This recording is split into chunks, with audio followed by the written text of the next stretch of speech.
So picture this. It's the 7th century deep in the rugged highlands of Yemen. A massive crisis is brewing. And this is all happening far, far away from the new center of the Islamic State in Medina, where power vacuum has formed at a moment of just profound uncertainty. You see, as word starts to spread about the Prophet Muhammad's final illness, it creates this ripple effect across the entire Arabian Peninsula. And some ambitious men out there, well, they see a huge opportunity. Down in Yemen, one of these men, a really charismatic and powerful figure, is getting ready to step out of the shadows and seize control. And that's where our story really kicks off. We're about to meet the man who would challenge the very foundations of this new state. His name would become infamous, and his rebellion, well, it would become the first great test for the Prophet's successor. Okay, so this guy's real name was Abdullah ibn Ka'b, but everyone knew him as al-Aswad al-Ansi, the veiled one. Pretty mysterious, right? He always kept his head covered. And he wasn't just some brute.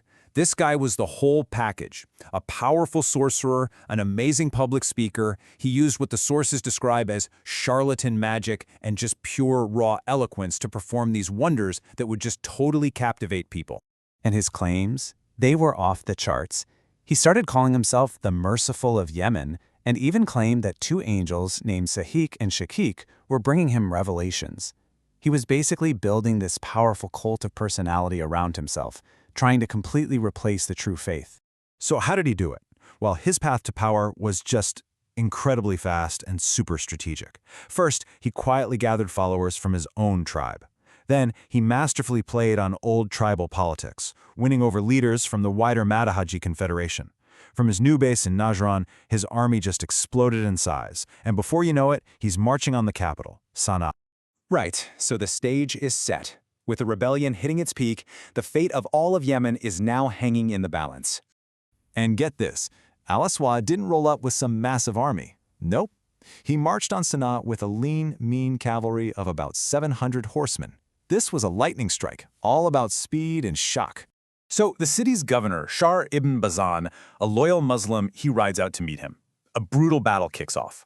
But in the end, al-Aswad's forces just overwhelm them. The governor is killed, and the city's defenses, they just crumble.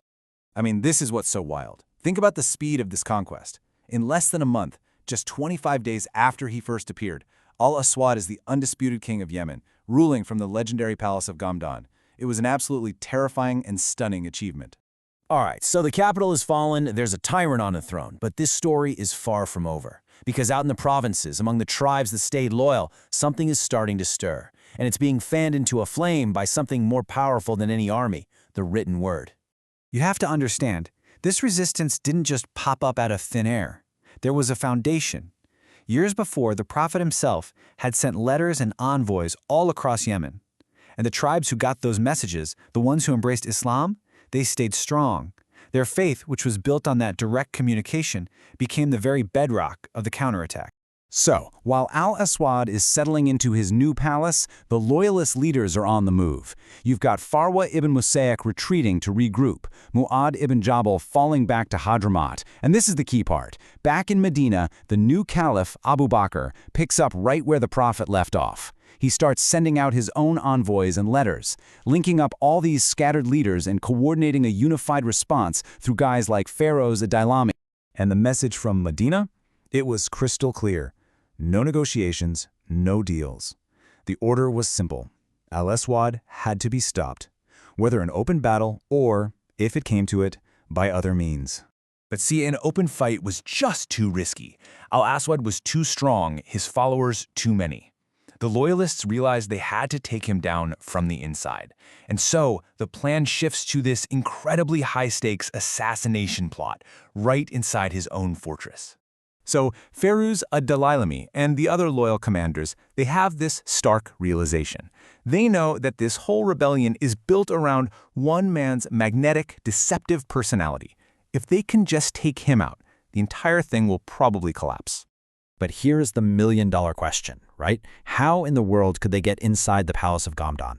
It's surrounded by his fanatical followers. They needed someone on the inside, someone with incredible access, and a very, very good reason to betray this so-called prophet.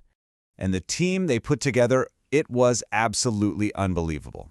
You've got Fairuz, the leader of the resistance, Then there's Qais ibn Makhshow, get this, al-Aswad's own top military commander who was starting to get scared of him. And the final piece of the puzzle, the most incredible of all, Azad al-Farisiyah, al-Aswad's own wife.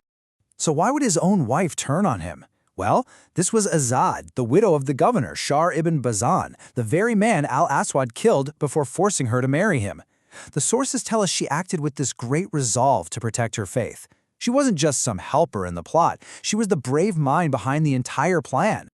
Okay, so the plan is set. They have their ally on the inside. The fate of Yemen is about to be decided, not on some dusty battlefield, but in the quiet, torchlit halls of a palace. Azad created the opening they needed.